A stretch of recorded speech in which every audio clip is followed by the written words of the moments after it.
bersama Kak Baby dan Kak Feby. Kita akan menemani kalian di ibadah minggu ini. Yeay! Nah adik-adik, sebelum kita beribadah, kita berdoa dulu ya. Lipat tangannya, tutup matanya. Tuhan Yesus, terima kasih untuk hari ini. Kami masih boleh beribadah pada hari ini ya Tuhan. Tuhan, kiranya kami boleh merasakan hadirat-Mu pada hari ini. Dan Kau juga berkati ibadah kami pada hari ini, dari awal, pertengahan, hingga akhir. Hanya dalam nama Tuhan Yesus kami sudah berdoa dan mengucap syukur. Haleluya. Amin. Kak Feby semangat dong buat memuji Tuhan. Semangat dong. Adik-adik di rumah juga semangat ya. Kita yang mau semangat teriakan haleluya 3 kali. Bareng-bareng ya adik-adik. 1, 2, 3. Haleluya, haleluya, haleluya. Beri kemuliaan buat Tuhan Yesus. Yeay. Ayo adik-adik, kita mau menyanyi dan menari buat Tuhan. Yang semangat teriakan haleluya. Haleluya. Nyanyikan syalalala. Syalalala, syalalala. Oh, ya ya ya. Sekali lagi syalalala.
lebih dari segalanya.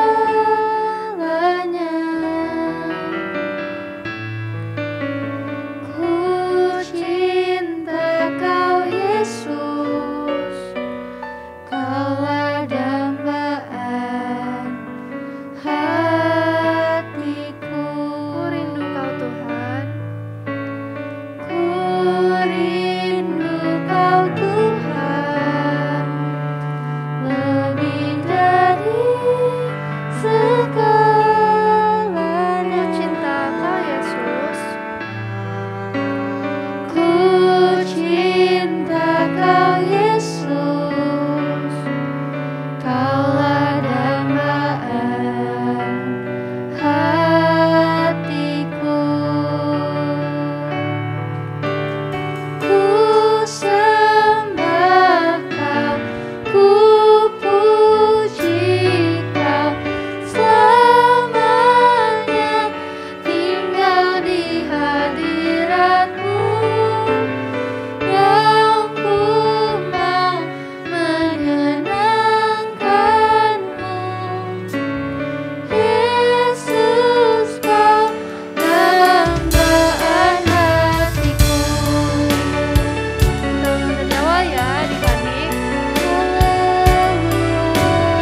Shalom adik-adik. Yuk, sebelum kita mendengarkan firman Tuhan, kita mau berdoa dulu ya. Berikan sikap yang terbaik buat Tuhan. Kita mau tutup matanya, lipat tangannya. Tuhan Yesus, kami sebentar mau mendengarkan firman-Mu. Tuhan, terima kasih. Hari ini kami boleh beribadah, Tuhan. Tuhan, kiranya Engkau mengurapi setiap kami yang mendengarkan firman-Mu. Boleh kami mengerti firman yang kami dengar, Tuhan, boleh ditanam juga dalam hati kami dan kami lakukan pada kehidupan kami, Tuhan, sehari-hari. Terima kasih Tuhan Yesus. Hanya dalam nama Tuhan Yesus kami telah berdoa dan mengucap syukur. Haleluya. Amin. Nah, adik-adik yang siap mendengarkan firman Tuhan, yuk kakak mau lihat dulu sikapnya yang terbaik. Duduknya yang rapi, kupingnya yuk dipasang. Yang rambutnya panjang, rambutnya dikebelakangin dulu di belakang kuping. Anak-anak yang laki-laki, anak-anak perempuan, duduk yang rapi, kita mau mendengarkan firman Tuhan. Sebelumnya kita mau baca dulu ya ayat hafalannya di Mazmur 25 ayat 12 sampai 15. Siapakah orang yang takut akan Tuhan? Kepadanya Tuhan menunjukkan jalan yang harus dipilihnya. Orang itu sendiri akan menetap dalam kebahagiaan, dan anak cucunya akan mewarisi bumi. Tuhan bergaul karib dengan orang yang takut akan Tuhan, dan perjanjiannya diberitahukannya kepada mereka. Mataku tetap terarah kepada Tuhan, sebab Ia mengeluarkan kakiku dari jaring. Nah, adik-adik yang di rumah, siapa yang di sini takut akan Tuhan? Angkat tangannya. Nah, seperti yang tadi kita baca sama-sama di ayat hafalan, orang yang takut akan Tuhan itu, Tuhan akan memberitahukan kepadanya jalan mana yang perlu ia pilih. Dan juga orang yang takut akan Tuhan akan menetap dalam kebahagiaan. Anak cucunya akan mewarisi muka bumi. Dan juga Tuhan akan memberitahukan kepadanya perjanjiannya. Waktu orang yang takut akan Tuhan itu mengalami kesusahan, butuh pertolongan, Tuhan akan menolong dia. Takut akan Tuhan itu bukan karena Tuhan itu serem ya adik-adik, atau Tuhan itu menakutkan. Enggak, bukan seperti itu. Takut akan Tuhan itu kita sikapnya harus menghormati Tuhan. Kita taat akan perintah-perintah Tuhan. Kita mau menyenangkan hati Tuhan. Itu yang disebut dengan orang yang takut akan Tuhan. Nah, hari ini kita mau mendengarkan cerita, kakak mau menyampaikan kepada kalian bagaimana jadinya kalau orang itu takut sama Tuhan dan bagaimana akhirnya kalau orang itu tidak takut sama Tuhan. Yang mau mendengarkan firman Tuhan bilang amin. Nah, adik-adik, jadi kalian masih ingat kan kalau dulu Tuhan menyelamatkan sebuah bangsa, namanya adalah bangsa Israel. Tuhan selamatkan dari perbudakan bangsa Mesir. Nah, waktu itu yang memimpin adalah namanya siapa? Musa. Ya, pinter kamu yang di rumah bisa menjawab, namanya betul adalah Musa. Nah, Musa ini membawa bangsa Israel keluar dari perbudakan bangsa Mesir. Waktu itu Tuhan sampai melakukan banyak tanda-tanda dengan menurunkan tulah di bangsa Mesir. Ada berapa tulah adik-adik? Siapa yang ingat? Ada 10 tulah. Dari sebelumnya terjadi di Mesir, akhirnya bangsa Israel itu boleh keluar dari Mesir. Mereka dibawa Tuhan menuju tanah perjanjian adik-adik. Waktu itu berjalanlah mereka bersama-sama dipimpin oleh Musa 3 bulan lamanya. Setelah itu mereka sampai di padang gurun Sinai. Di sana mereka semua berkemah di gurun Sinai. Waktu itu akhirnya Tuhan Allah memanggil Musa untuk naik ke atas gunung Sinai karena Tuhan mau berbicara dengan Musa. Tuhan berbicara gini kepada Musa.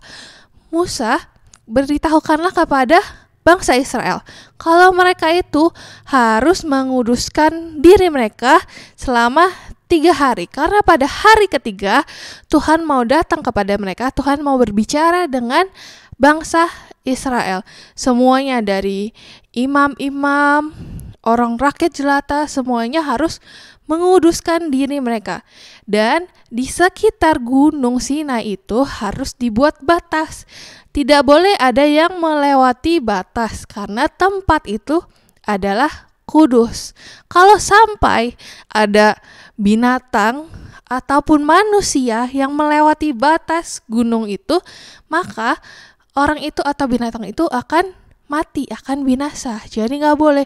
Kalau yang nggak kudus, tidak boleh menginjakan sesuatu di tempat yang kudus, adik-adik waktu itu. Nah, turunlah Musa memberitahukan apa yang Tuhan katakan kepadanya ke bangsa Israel.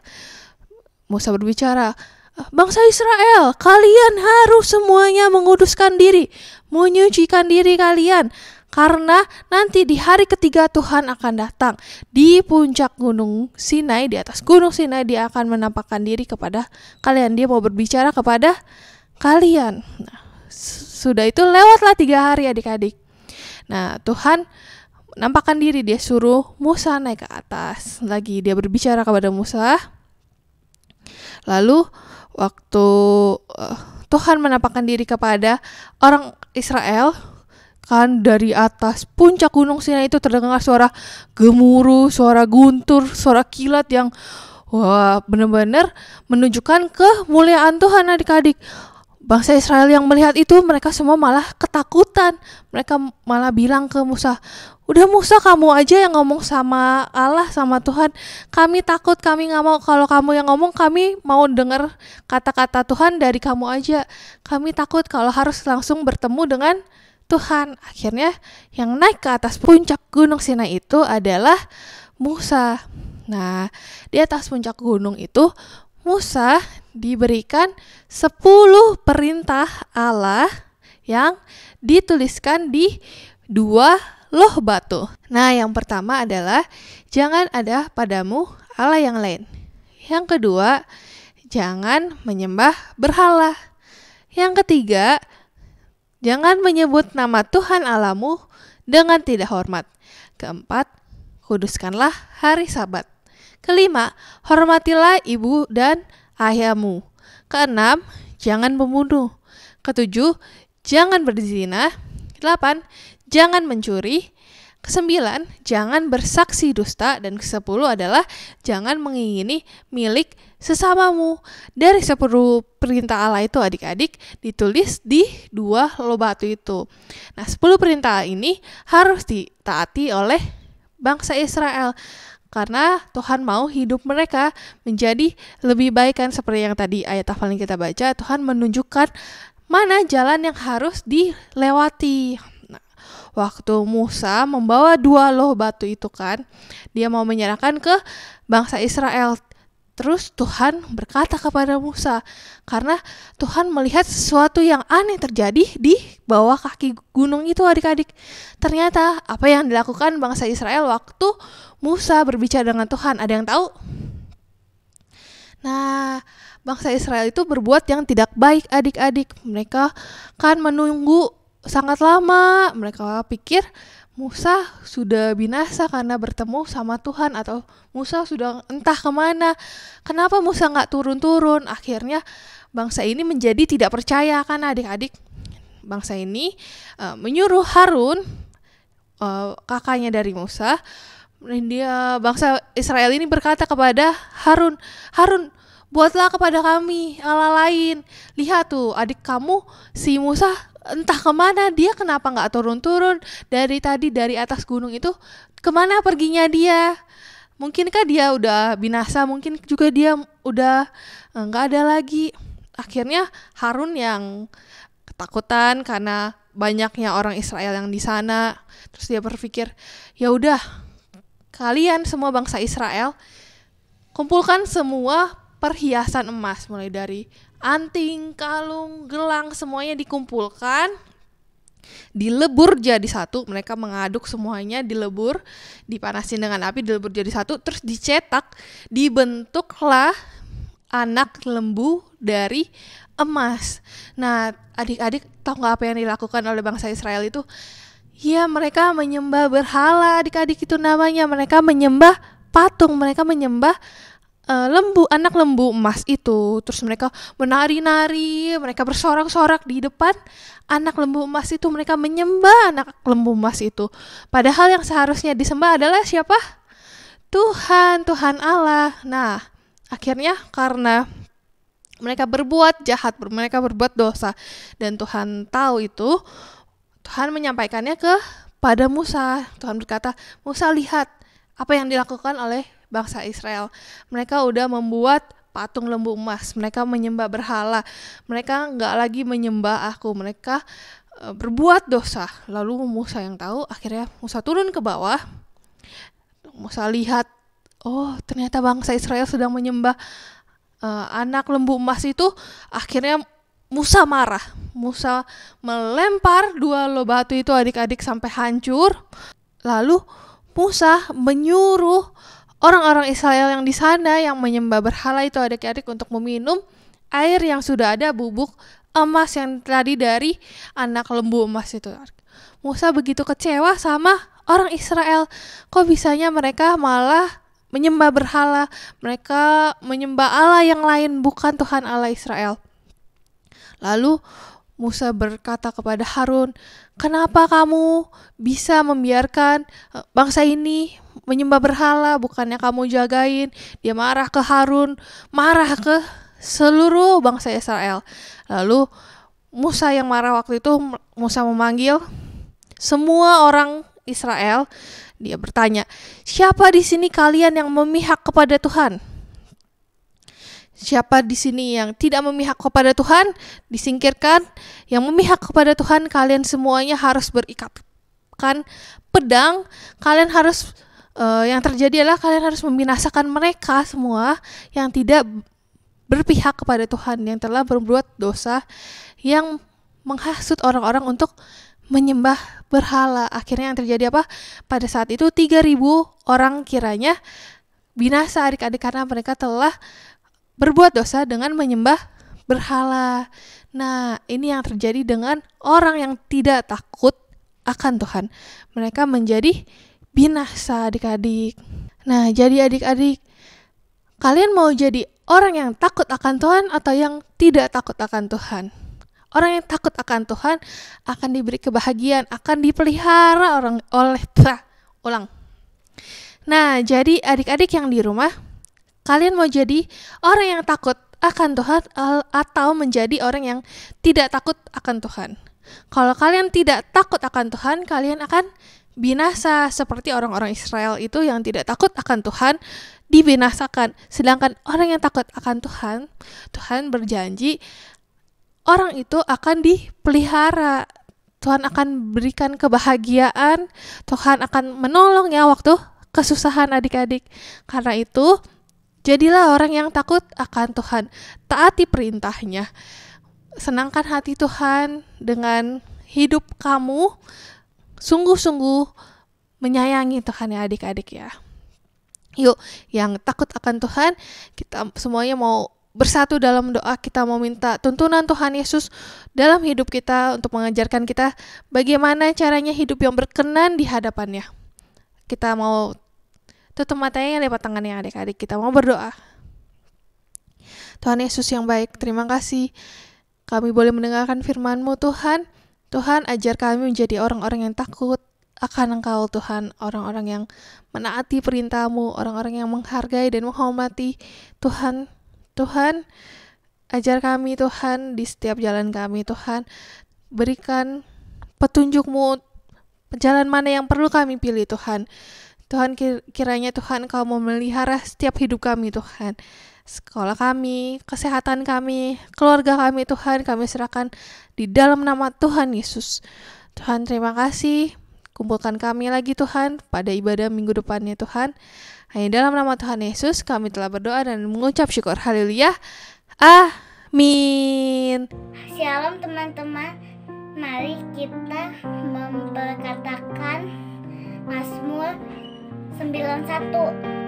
Yang duduk dalam lindungan yang maha tinggi dan bermalam dalam naungan yang maha kuasa akan berkata kepada Tuhan, tempat pelindunganku dan kubu pertahananku, Allahku yang kupercayai.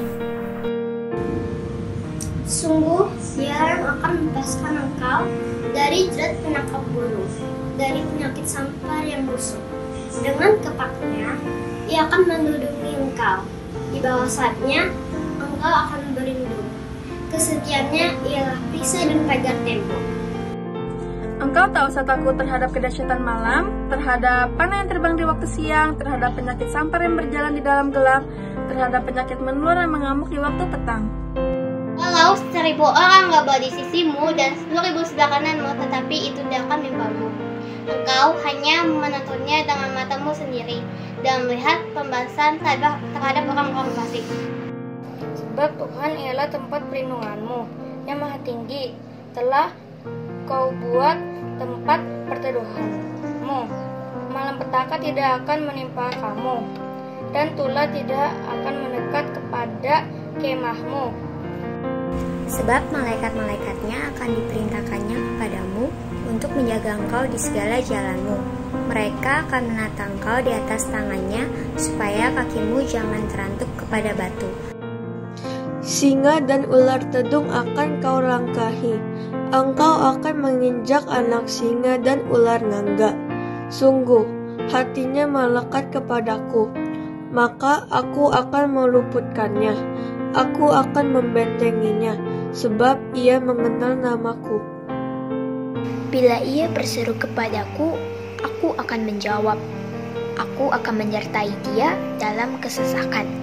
Aku akan meluputkannya dan memuliakannya. Dengan panjang umur akan kukenyangkan dia, dan akan kuperlihatkan kepadanya keselamatan daripadaku. Amin. Shalom adik-adik, sebelum kita mengakhiri ibadah kita pada hari ini, kita tutup dengan doa ya. Lipat tangannya, tutup matanya. Tuhan Yesus yang baik, terima kasih atas ibadah online kita pada hari ini. Tuhan, berkati setiap kami ya Tuhan. Ajar kami selalu taat di dalam firman-Mu ya Tuhan. Tuhan, kami juga ingin berdoa untuk bangsa kami Indonesia ya Tuhan. Kiranya Engkau urapi Indonesia, Engkau berkati Indonesia ya Tuhan. Tuhan, kami ingin berdoa untuk bapak-bapak gembala kami ya Tuhan. Kiranya Engkau urapi mereka, Engkau lindungi mereka, Engkau jaga mereka dimanapun mereka berada ya Tuhan. Tuhan, kami ingin berdoa untuk keluarga kami ya Tuhan. Kiranya Engkau lindungi, Engkau berkati, Engkau jaga juga ya Tuhan. Tuhan, kami ingin berdoa untuk teman-teman kami di sekolah dan guru-guru kami. Engkau urapi mereka, Engkau jaga mereka ya Tuhan. Tuhan, kiranya Engkau berkati adik-adik di rumah ya Tuhan. Engkau jaga mereka ya Tuhan. Engkau berkati mereka juga ya Tuhan. Dalam nama Tuhan Yesus, haleluya, amin. Sampai jumpa minggu depan adik-adik. Tuhan Yesus memberkati.